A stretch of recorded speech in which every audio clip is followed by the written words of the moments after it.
Welcome to the Learning Pines YouTube. We hope this video helps. You need to start by confirming the essentials: system updates, network access, and at least one input method. Plug in a USB keyboard or pair a Bluetooth keyboard or headset. The Xbox app on your phone also works as a remote. Once done, sign into your Xbox account and navigate to Settings, Devices, and Connections so the console recognizes new inputs. Make sure Instant On or Energy Saving is set as you prefer, since wake behavior affects remote control responsiveness.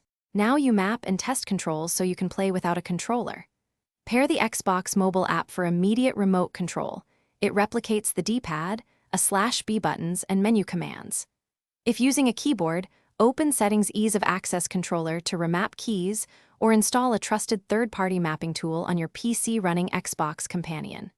Once mapped, practice navigating home, guide, and game menus, and make small sensitivity tweaks so movement and menus feel natural. Finish by saving profiles and choosing wired versus wireless per performance needs. Wired USB reduces latency for fast games, while Bluetooth gives convenience. Once your preferred input is stable, back up your keybinds to cloud or external storage so you won't repeat setup. If something goes wrong, power cycle the console, unpair and repair the device, and confirm firmware updates for peripherals.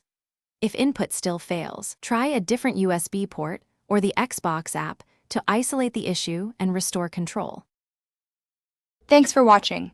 Consider subscribing if we helped you.